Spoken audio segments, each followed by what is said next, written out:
Boa noite, meus amigos, minhas amigas, boa noite, sejam muito bem-vindos mais uma vez à nossa celebração do Fly. E eu já convido você a abrir a passagem de Atos no capítulo 20, que é onde nós paramos, e nós vamos continuar conversando sobre a nossa série Atos, uma igreja para o fim do mundo.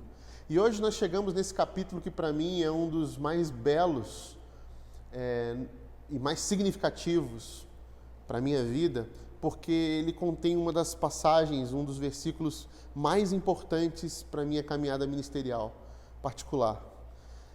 Quando eu estava mais ou menos no segundo ano do seminário, eu ouvi esse pastor pregar nesse versículo uma mensagem que mudou a minha caminhada, ressignificou toda a minha vida ministerial e trouxe um sentido para esse serviço no reino de Deus que nós tanto buscamos encontrar sentido para a nossa própria vida, servindo a igreja de Jesus no reino. E essa mensagem dele ecoa na minha vida até hoje, de maneira muito forte, como se fosse um norte para mim. Olhar para esse versículo me faz lembrar tudo aquilo que eu ouvi, que eu sinto que foi de Deus e mudou a minha jornada, mudou os meus passos. E toda vez que eu lembro, eu leio e releio esse versículo, me vem tudo isso, essa sensação, essa memória de esperança que me faz trazer para mim um novo sentido de caminhada e não me perder na caminhada ministerial. Por essa razão, eu quero compartilhar com vocês essa noite essa mensagem desse pastor que foi tão relevante para mim.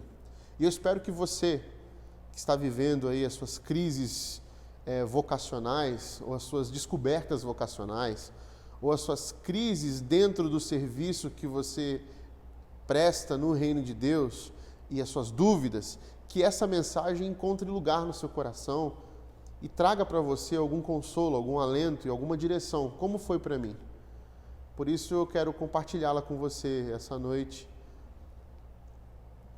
E que Deus fale conosco, fale com você como falou comigo naquele dia, quando eu ouvi pela primeira vez.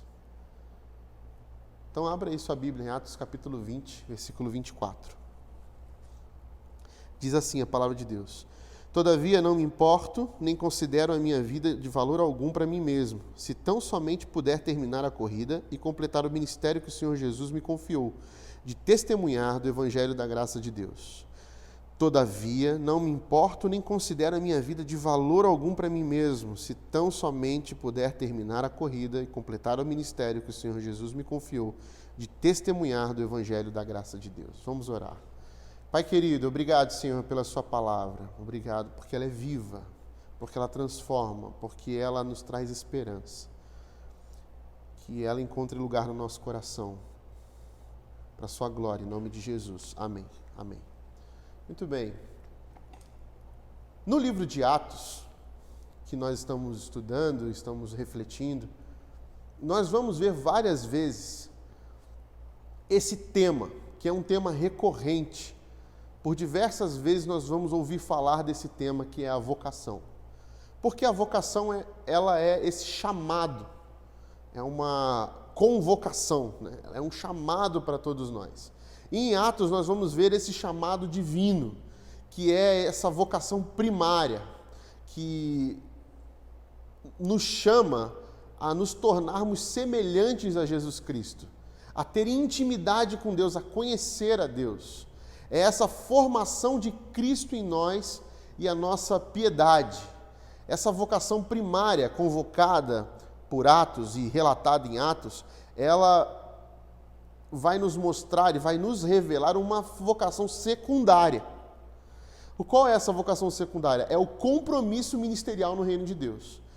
E por que, Rodrigo, em Atos aparece tanto esse tema? Nós já falamos aqui sobre vocação, inclusive. E nós vamos falar agora novamente de uma outra ótica, de uma outra perspectiva e de um outro jeito, porque é assim que Atos vai mostrando e vai revelando para nós a importância desse tema. Por que então Atos fala tanto de vocação? Porque Atos é esse livro narrativo do começo da igreja de Jesus. Por isso, nada mais coerente do que a gente ler histórias sobre a convocação de Deus, sobre o chamado de Deus aos seus discípulos, aos discípulos de Jesus que cada vez crescem em número e estão se reunindo e plantando essa igreja que vai chegar até os nossos dias. Por isso, nós vamos ver claramente esse tema sendo abordado de várias formas diferentes, de ângulos diferentes. E agora, especificamente, entendendo que todos nós, discípulos de Jesus, temos uma vocação, que não necessariamente está envolvida com o fator eclesiástico, o fator clerical. Ou seja, o que eu estou dizendo é que a nossa vocação secundária, o nosso compromisso ministerial com o reino de Deus, não tem a ver tão somente com as carreiras específicas do clero. Ou seja, um sacerdote religioso, um músico que toca à frente nas nossas celebrações, ou um missionário de carteira de trabalho, né? Mas tem a ver com tudo o que nós fazemos enquanto humanos trabalhando a serviço do reino, nas nossas profissões, nos nossos empregos, nos nossos trabalhos. O que nós vamos entender é que a nossa carreira, o nosso trabalho, ele é uma das 3 perguntas mais importantes que nós devemos fazer na nossa existência aqui na Terra. A primeira delas é: qual Deus é que eu sirvo? E se é que eu sirvo a algum Deus? Como nós falamos aqui no livro de Atos, nós vamos perceber que até o próprio Deus, Pai do nosso Senhor Jesus Cristo, pode ser confundido e ser transformado num outro tipo de Deus, um ídolo, que não é o Deus vivo e verdadeiro. Portanto, é importante a gente definir exatamente que Deus é esse que eu sirvo. Qual é o Deus que eu sirvo? É o Deus vivo e verdadeiro, Pai do nosso Senhor Jesus Cristo, que morreu por nós, está vivo e ressurreto. É esse Jesus, é esse Deus que é Pai de Jesus, que está relatado claramente na revelação, ou é um Deus que eu escolhi e formatei do jeito que eu quero? Ou eu não acredito em Deus nenhum? A primeira pergunta mais importante das nossas vidas aqui na Terra é: qual Deus que eu sirvo? Porque sabendo o Deus que eu sirvo, eu vou entender um pouco de como eu vou responder as próximas perguntas. A segunda delas é com quem eu vou me casar e se é que eu quero me casar. Ou seja, eu vou me casar com alguém? E se eu vou me casar, com quem eu devo me casar? Porque ela tem a ver com a jornada que nós vamos traçar aqui na Terra. Quem vai ser o meu companheiro? Quem vai caminhar ao meu lado até o final dessa existência terrena? E a última pergunta, não menos importante, é: qual é a minha vocação? Qual é a minha carreira? Qual é o meu trabalho empregado no ministério do reino de Deus? O que eu vou fazer para glorificar a Deus? Como a minha vida vai glorificar a Deus através do meu serviço ministerial?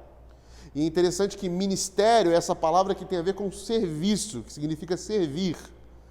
Portanto, o ministério não tem a ver com os ministérios políticos que nós temos no nosso país, não só tem a ver com os ministérios políticos que nós temos no nosso país, mas também não tem só a ver com o ambiente eclesiástico. O Ministério da Música, o Ministério do Ensino, o Ministério da Nova Geração, o Ministério das Crianças. Não, ministério tem a ver com serviço, ou seja, engloba tudo isso e muito mais. Muito mais. O reino de Deus é cheio desses ministérios, ou seja, é cheio e permeado e impregnado de serviço feito pelos discípulos de Jesus, os quais todos têm uma vocação, todos são chamados, primeiro, a se tornar semelhante a Jesus Cristo, a conhecer a Deus, a formar o Cristo em nós e nossa piedade, e segundo, a nos comprometer ministerialmente com o reino de Deus. Deus veio para separar substantivos de predicados. Ou seja, aquilo que nós somos não é dito pelos títulos, pelos adjetivos que são dados a nós durante nossa existência. O que nós somos não tem a ver com as nossas performances, com as nossas próprias conquistas. O que nós somos é dito pelo próprio Deus. O que nós somos é revelado pelo próprio Deus. A nossa identidade, que foi um dia corrompida pela nossa queda, pelo nosso pecado, ela é resgatada pelo próprio Cristo, quando Ele nos redime, nos lava, nos purifica, nos traz a tua salvação e devolve para nós esse propósito inicial que faz a nossa vida ganhar sentido. Portanto, é bem coerente compreender e bem evidente que nosso Deus não restringe o seu chamado a funções, carreiras meramente eclesiásticas, que tem a ver com a igreja local, com a edificação da igreja local, mas ele abrange muito mais do que isso. A vocação divina, a vocação, o chamado secundário do compromisso ao ministério no reino de Deus, tem a ver com muito mais do que isso. Tem a ver com todas essas carreiras que, de alguma forma, servem a nossa sociedade. E eu não estou falando sobre carreiras universitárias, eu estou falando sobre serviço prestado à nossa sociedade humana. Aquilo que ganha o nosso coração tem a ver com aquilo que nós fomos planejados e sonhados a exercer quando Deus nos chamou. Aquilo que edifica. Porque compreender isso é compreender que nosso Deus é múltiplo inteligente. Ou seja, a sua multiforme graça se expressa de maneiras inimagináveis. E através de nós conseguimos compreender e nos conectar novamente a essa identidade que vai revelar quem nós somos. Tratar todas as coisas como se elas fossem cartesianas, sistemáticas, é limitar essa inteligência divina que nos capacita de maneira criativa a servir uns aos outros e glorificar a Deus através das nossas vidas. Portanto, eu separei aqui cinco definições para essa vocação secundária de compromisso com o ministério no reino de Deus. Esse chamamento ao compromisso e à responsabilidade no ministério do reino de Deus. Então, a primeira coisa que eu tenho para falar sobre essa vocação, esse chamamento divino a nos comprometer, a nos responsabilizar com o serviço ao ministério de Deus, é que a vocação é divina. Ou seja, antes da existência, existe o propósito. Antes de você vir a existir, existe o sonho, o planejamento. Antes de você nascer, você foi sonhado na mente de Deus. Você foi planejado, foi dado significado à sua existência. Você não é um pontinho preto que apareceu no radar de Deus quando você fez 18 anos e escolheu a sua carreira universitária.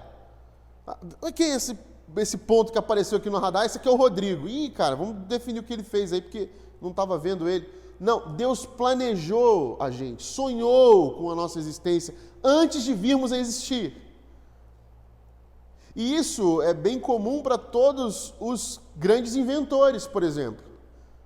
Antes de você pensar, ou de você fazer algo, de você botar a mão na massa, você planeja, você desenha, você escreve, você projeta.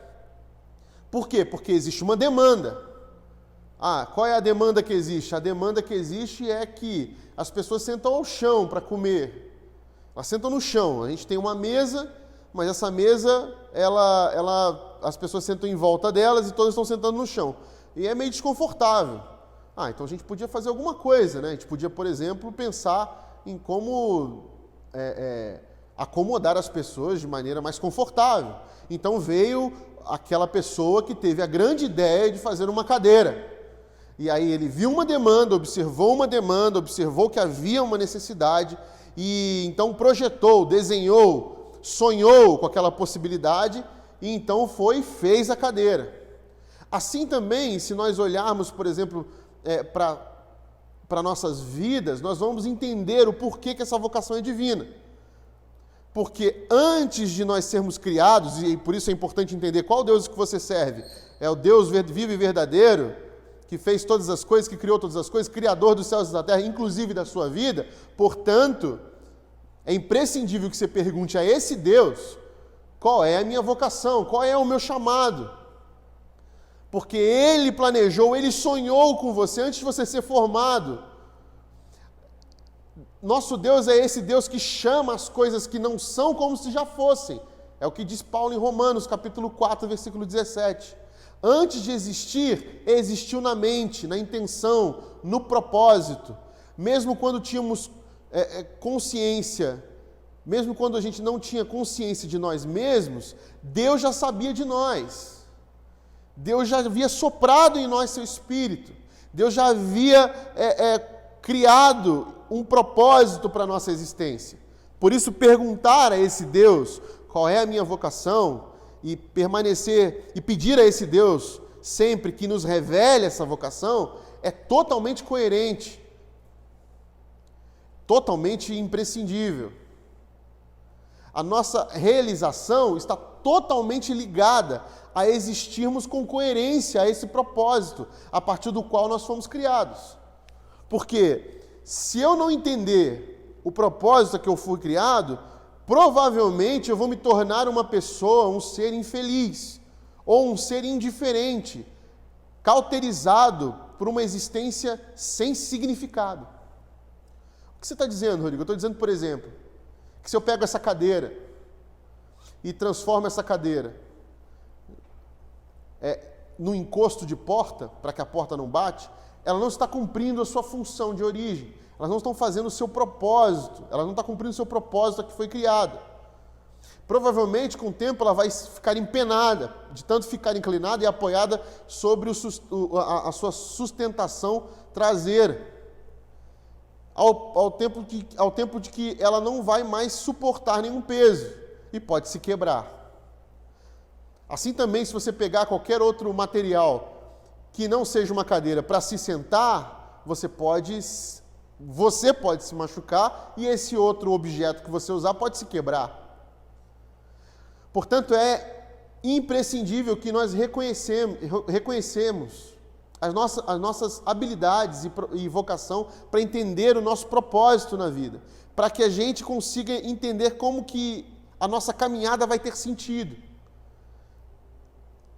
Como que isso vai empregar significado no nosso serviço no reino de Deus. Fazer as coisas só por fazer, seguir um roteiro, ou achar que nós somos aquilo que as pessoas, ou o que os títulos que são nos dados podem dizer quem nós somos, pode ferir a nossa existência de maneira tão profunda que nós perdemos a razão de ser. Nossa identidade se perde. E quantos de nós já perdemos esse significado porque não nos voltamos para Deus e questionamos o próprio Deus sobre o que nós devemos servir na nossa caminhada, na nossa jornada. Anos atrás, esse ato de servir tinha só a ver e restrito a ver com esses ambientes de igreja, esses ambientes eclesiásticos. Então as pessoas achavam que servir a Deus estava diretamente ligado a servir em alguma área no culto, na celebração. Então, se você não sabe cantar, se você não sabe tocar nenhum instrumento, se você não faz parte do coral, se você não sabe fazer teatro, se você não sabe mexer no som, se você não sabe, se você não participa da recepção, se você não participa dos diáconos, das diaconisas, se você não é pastor, se você não é missionário, se você não participa diretamente em qualquer ministério, você não está servindo a Deus. Se você não vai nas celebrações, você não está servindo a Deus. Mas isso é uma visão completamente equivocada. Achar que o serviço ao ministério do reino de Deus se limita a esses padrões religiosos. A nossa carreira ela está ligada muito mais a servir a sociedade, ao mundo em que vivemos, do que as nossas pequenas aglomerações locais. Ah, Rodrigo, então isso não é servir a Deus? É também, mas não só isso. O modo como você expressa a sua vocação nos serviços ministeriais fora desses ambientes eclesiásticos também são o ministério do reino de Deus. E por isso tão importante quanto. Porque quando classificamos que aquilo que não está envolvido diretamente com a celebração a Deus não é vocação divina, nós então começamos a tratar esse nosso trabalho, esse nosso serviço, essa nossa carreira de qualquer forma. Portanto, a vocação é divina e ela nos traz, inclusive, esse caminho feliz de serviço, nos traz prazer. Por isso é importante voltar-se para Deus e perguntar: qual o propósito a partir do qual eu fui criado, Senhor? Revela para mim, me mostra. Qual é a carreira que o Senhor tem para me revelar no ministério do Reino de Deus? 2, a vocação é revelada, ou seja, ela deve ser discernida. Não é você que escolhe a sua vocação. Ela é discernida, você percebe, você encontra ela. Não somos nós que a escolhemos, é Deus que nos dá, quem nos dá. Ao longo do caminho da nossa jornada, a partir do momento em que somos reconciliados com Deus, essa vocação vai sendo revelada a nós.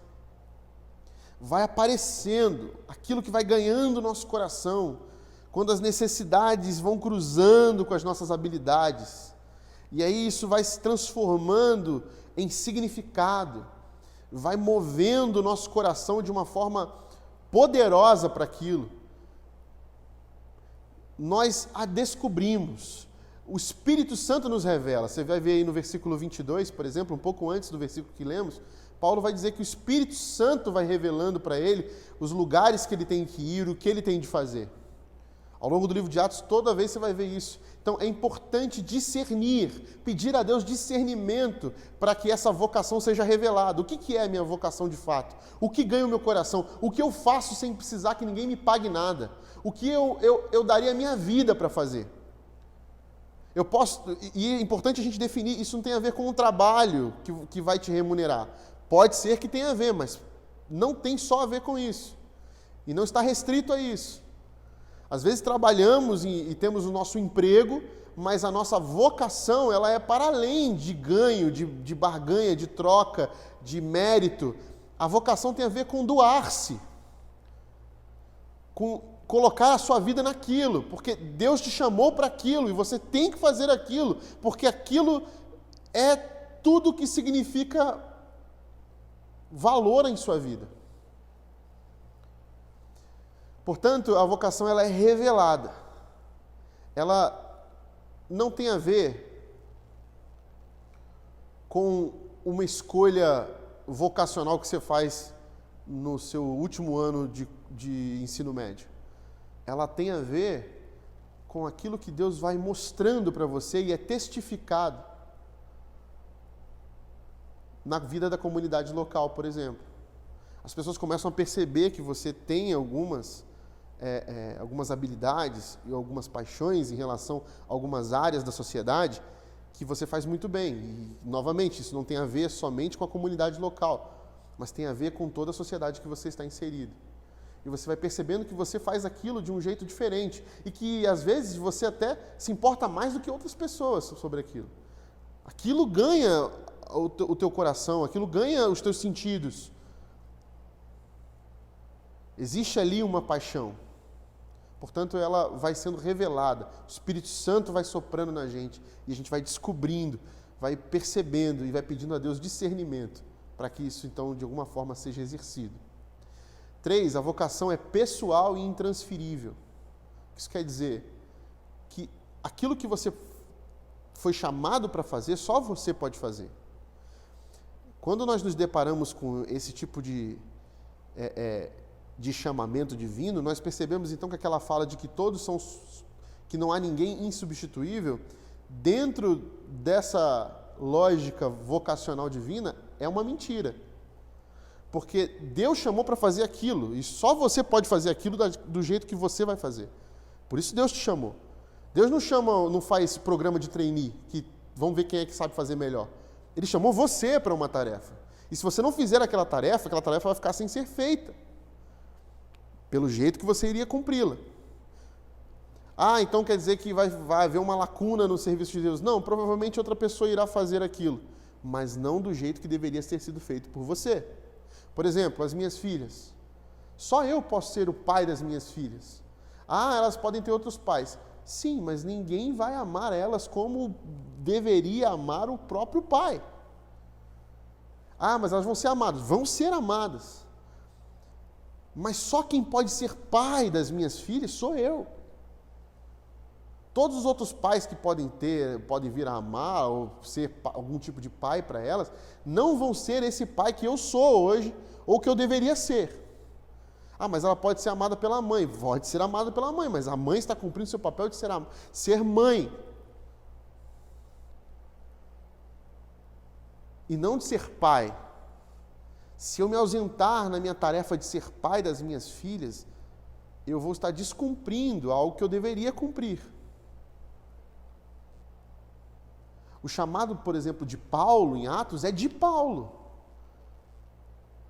As pessoas lá em Éfeso, elas estão tristes. Por quê? Porque Paulo vira para elas nesse capítulo e diz assim: meus amigos, eu preciso ir, eu estou triste, porque eu tenho que deixar vocês. E eu sei que Jerusalém, o que me espera em Jerusalém não é legal. Tem morte em Jerusalém, tem perseguição, tem prisão. Vai ser difícil, meus irmãos. Eu estou muito feliz aqui com vocês, mas agora eu tenho que partir. E aí os irmãos da igreja de Éfeso viram para eles e falaram assim: não, Paulo, não vai, fica aqui. Para que você tem que ir? Fica conosco. Mas Paulo diz: não, eu fui chamado para isso. E vocês não precisam ir, mas eu sou compelido a ir, eu sou constrangido a ir, porque o meu coração está nisso, eu fui chamado para isso. Não há ninguém que possa fazer isso no meu lugar, não posso mandar alguém daqui para ir no meu lugar, eu tenho que ir, porque isso não é um chamado de vocês, é meu chamado, tem a ver comigo. E eu lembro que muitas vezes quando eu era adolescente, eu estava na igreja e tinha aquelas grandes conferências missionárias, e eu via aqueles grandes homens de Deus falando sobre as perseguições que sofriam e sobre as renúncias que fizeram. E eu falava: cara, esse cara é crente, eu não sou crente. E eu ficava assim, assustado. O tamanho da missão que esses caras abraçavam, que essas mulheres de Deus viviam. Guerra civil, pregando o evangelho, perseguição, gente sendo presa, longe da família, isolados. É missionário na África, missionário no Oriente Médio, na Índia. E essas pessoas sendo perseguidas, tendo que abrir mão do convívio dos amigos, indo para realidades totalmente inóspitas ao evangelho. E eu falava: esses caras são crentes. Eu não, porque eu estou aqui no meu país, e olhe lá. E ficava me comparando e me colocando, até que essa fala me fez muito sentido para mim. Porque para cada discípulo de Jesus há um chamado, há um propósito que emprega significado e que tem a ver com a minha, que é a revelação da minha identidade. Aquela pessoa foi chamada para isso e ela entende e encontra prazer nisso e significado para isso, o coração dela se enche disso. Eu tenho o meu chamado e o meu significado, o meu propósito em fazer outras coisas que para eles talvez não seja bom. Eu tenho um amigo que ele diz assim para mim: cara, é muito louco esse negócio de chamado, né? E ele é um amigo que foi para os lugares assim mais terríveis de perseguição. Quando ele era no seminário mais novo, e ainda a gente não era casado, ele fazia uma oração e dizia assim: fuzila-me, Senhor, leva-me para os piores lugares da terra. E parece que Deus ouviu, mandou ele lá para o Oriente Médio, lá para os lugares mais perseguidos, viveu lá, fez coisas que, cara, eu sinceramente não sei se eu teria coragem de fazer. E aí, às vezes, nós nos encontramos e conversamos, e ele fala assim para mim: Rodrigo, eu não sei como você tem coragem, cara, como você tem estômago, como você tem vontade de ser pastor de igreja local desse jeito. Cara, eu não conseguiria fazer nada disso. Eu olhei para ele assim: cara, eu penso exatamente a mesma coisa do seu ministério. E é interessante ouvir isso de volta, porque é justamente o que nós estamos vendo aqui. É pessoal, é intransferível. A vocação, ela não é uma vaga há uma vaga aqui para ser preenchida, quem é que se habilita? Não, Deus chamou cada um para ocupar esse serviço no ministério do Reino de Deus. Tem a ver com a nossa identidade, completamente. E é reconhecível. É visto, é claro. As pessoas veem e falam assim: essa pessoa serve para isso, essa pessoa ela tem a ver com isso. A igreja local reconhece a sua vocação, porque a vocação é tão pessoal e tem a ver tanto com a nossa identidade, que as pessoas olham e falam assim: cara, está claro que você nasceu para isso, está claro que a sua vida tem tudo a ver com isso. Às vezes até a gente percebe de maneira tardia o quanto isso é significativo, o quanto aquela vocação é significativa na nossa vida, e já tem um monte de irmão que percebeu já que a gente tinha a ver com aquilo. Conta uma história de que havia um pastor que estava numa igreja local e ele pregava todo domingo sobre o continente africano, os países, o povo sofrido, o como o evangelho chegou lá, o quanto aquilo necessita. E aí um belo dia ele entendeu que ele deveria assumir uma igreja, ou plantar uma igreja no continente africano. E ele foi comunicar com muito receio a diretoria da sua igreja.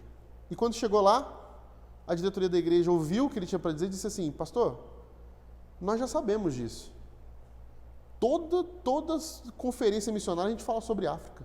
Suas mensagens têm sempre um exemplo, uma ilustração do continente africano. Você, inclusive, tem figurinos aí que você gosta de se vestir que tem a ver com o continente africano. Pastor, nós reconhecemos o seu chamado. Que Deus te abençoe, nós vamos enviá-lo. Ou seja, a vocação, ela é pessoal, porque também ela é reconhecida pelos nossos pares, pelos nossos amigos espirituais, pela nossa comunidade. Por isso, fica claro, não é forçado. Não é forçado. 4, a vocação é ministério, é serviço. Ou seja, você não faz a vocação porque você gosta muito ou porque você é um hobby, ou porque é um hobby. Nós gostamos de viver a nossa vocação porque nos dá prazer, mas esse não é o principal. O principal é porque você faz para servir, porque você encontrou ali um sentido para a sua vida. Você ministra, você entrega, você faz algo em benefício do corpo de Cristo, em benefício comum à sociedade que você vive. A vocação responde à pergunta: como eu posso ser útil no mundo? Não tem a ver com aquilo que você faz em casa por passatempo. Eu quero cantar, pastor. Mas você canta? Canto. Onde? No banheiro lá. Às vezes eu estou tomando banho, eu canto. Então você canta no banheiro. Na comunidade, nós entregamos alguma coisa. Na nossa comunidade, nós prestamos um serviço de edificação. Na nossa sociedade, nós também fazemos isso. Você encontrou um sentido, há uma demanda social que você cresceu naquela realidade, então quis, servir aquilo. Eu lembro quando a gente foi para o Sertão do Nordeste fazer um trabalho lá durante um mês, e eu conheci a história desse menino que hoje já era um adulto e que dá aula na cidade de Pedrinhas, no sertão do Sergipe. A gente estava no carro e ele contou essa história, que ele dava aula e ele cresceu com outro menino, e esse menino tinha se formado na mesma faculdade que ele em pedagogia, para dar aula, em magistrado, e o outro amigo dele em engenheiro. E ele contou a história que é interessante, porque a gente viu um poço artesiano bem grande e que atendia toda a cidade do sertão. Atendia com água. E a gente falou assim, cara, graças a Deus por esse poço, porque senão, como que a água ia chegar aqui? Ele, pois é, cara. E você não sabe como é essa história. Foi um amigo meu, que hoje é engenheiro, que construiu, que trouxe o projeto e trouxe água para cá. Ah, é mesmo? Como que foi isso? Cara, toda vez que a água, antigamente não tinha poço. Então quem trazia água era um senhor que vinha numa caminhonetona e trazia barris e barris de água. Vinha com ele no engate assim, trazia vários barris de água. Na volta, o carro vinha vazio, ele levava várias crianças para estudar numa cidade perto, porque na nossa cidade não tinha escola também, porque faltava sempre água na nossa vila. E nós aproveitávamos a carona desse homem para poder ir estudar. E olha que interessante, não tinha escola e não tinha poço. E esse homem dessa caminhonete, ele levou esses meninos para estudarem. E um desses meninos era esse meu amigo que estava conversando comigo, que era professor, e o outro menino que ia com ele, amigo dele, era o engenheiro que montou o poço. Eles cresceram numa realidade em que não havia educação, não havia saneamento básico, e despertou neles esse propósito de um dia poder servir a sua comunidade, a sua vila, com habilidades que pudessem ser úteis para aquela população ali. Um deles virou professor e dá aula agora nessa cidade do sertão. O outro se transformou em engenheiro e projetou um poço artesiano para que alimentasse a cidade com água. Fui extremamente impactado pelo testemunho desses dois meninos, que fez completamente sentido o que Deus está chamando as pessoas para fazerem no mundo. Portanto, a vocação, ela é ministério, ou seja, ela é serviço. Ela não é um hobby, ela não é uma coisa que você faz para satisfazer a sua própria vontade, o seu legado, para poder deixar um legado para a sua família. Ou ela não é algo para você ganhar dinheiro, não é algo para fazer você feliz. Não. A vocação é serviço, é doação, é entrega, é ministério. Nós fazemos pelo outro, para servir o mundo em que vivemos. E 5 e último, a vocação é significativa. Significativa. O que você faz não diz para você quem você é ou quem você tem que ser. Ok? Porque é quem você é que se revela no que você faz. O verbo ser e fazer são diferentes. Veja, eu não sou o que eu faço, mas aquilo que você faz fala sobre quem você é. As pessoas perguntam para você, quem é você? E você responde, eu sou Rodrigo, sou pastor, eu sou fulano, eu sou professor, eu sou fulana, eu sou médica, eu sou fulano, eu sou engenheiro, eu sou fulana, eu sou professora, eu sou fulana, eu sou empresária, eu sou fulano, eu sou bombeiro. Então, nós temos na nossa mini biografia, resumida, a nossa carreira. Então, aquilo que eu faço vai falar um pouco do que eu sou. Mas a minha identidade é que revela a minha vocação, não o contrário.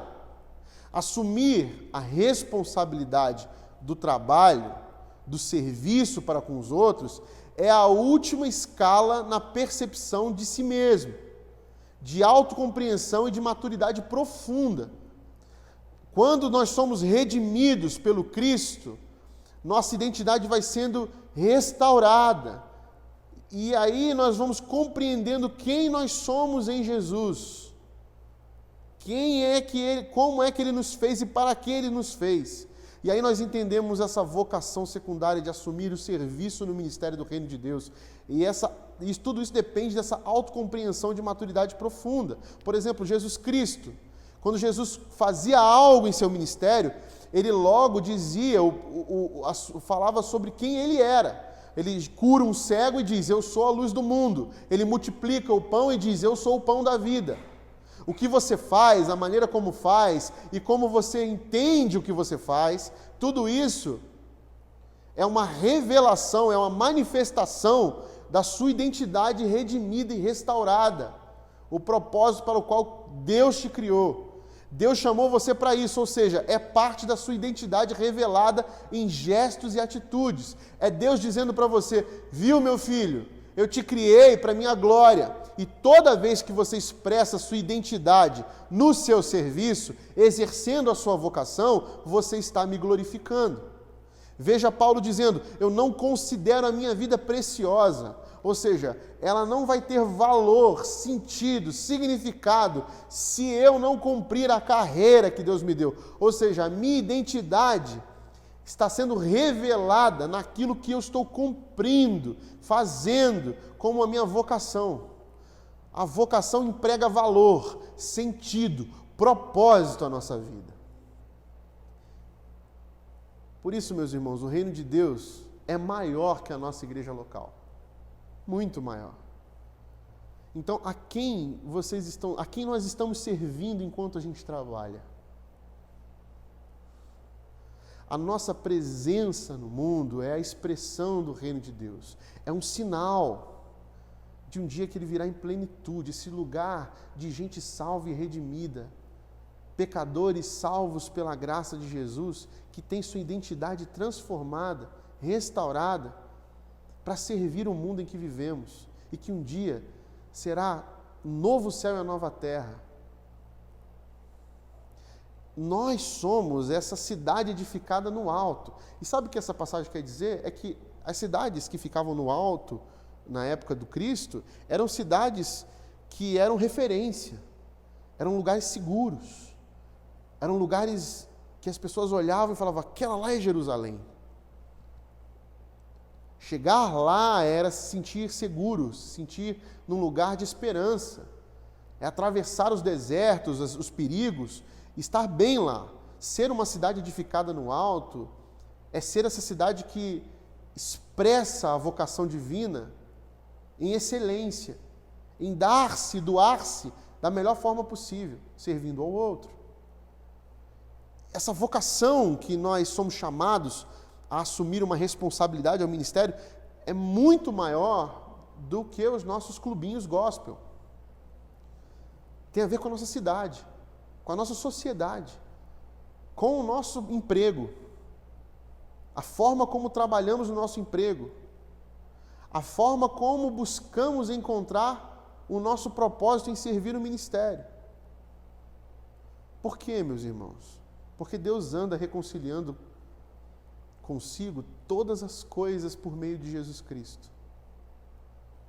E é através desse serviço que nós vamos dando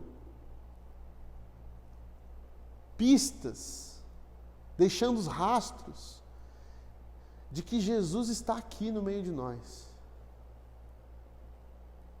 É quando nós vemos a nossa vocação sendo expressa de maneira integral, é que a gente pode dizer o reino de Deus chegou.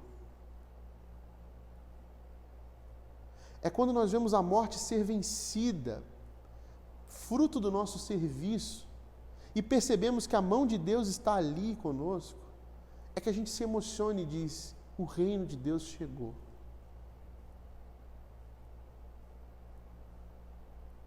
Porque é a forma como nós nos expressamos. A nossa presença no mundo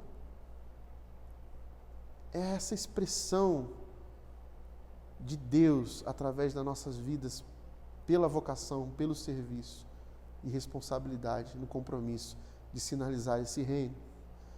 Tem um teólogo holandês que chama Abraham Kuyper, ele diz assim, não há um único centímetro quadrado em todos os domínios de nossa existência sobre os quais Cristo é soberano sobre tudo e não clame, é meu.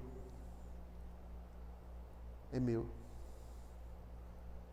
É a missão de Deus que nos chama a participar a fazer parte dela, através da nossa vocação, é que vai mostrando para o mundo as nossas boas obras, e os homens vão vê-las e vão glorificar a Deus.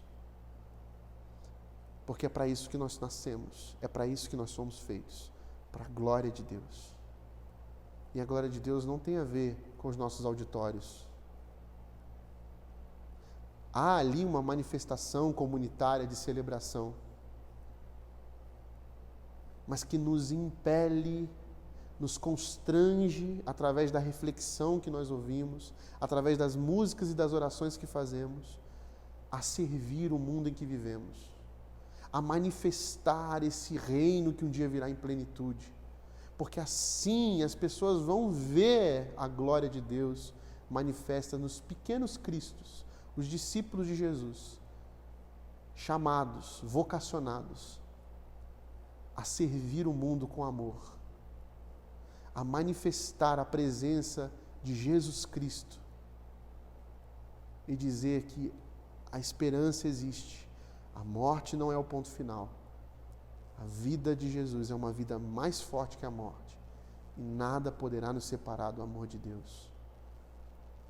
Por isso nós assumimos essa responsabilidade de perguntar a Deus qual é a nossa vocação.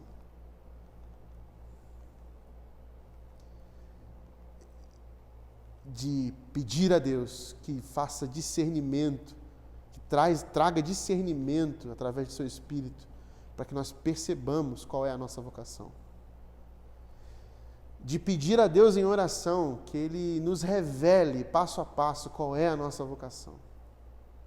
De assumirmos a responsabilidade desse propósito e desse significado da vocação em nossas vidas, sabendo que só eu posso fazer aquilo que Deus me chamou para fazer. De entender que é ministério, que é serviço, que não tem mérito, não tem prêmio, não tem ganho. Aliás, o prêmio existe sim, o prazer de estar servindo e fazendo parte do que Deus está fazendo no mundo. Mas o doar-se, empregar a sua vida nisso, e entender que quando fazemos isso, essa vocação, esse chamado divino, devolve a nós a nossa identidade. A gente entende quem a gente é e por isso fazemos o que fazemos, servimos como servimos, amamos como amamos, porque somos filhos perdoados, resgatados das trevas para a maravilhosa luz de Jesus. E agora, como sal da terra, luz do mundo, fermento, cidade edificada no alto, manifestamos a presença do Cristo que está redimindo todas as coisas para a sua glória. Deus nos abençoe. Amém.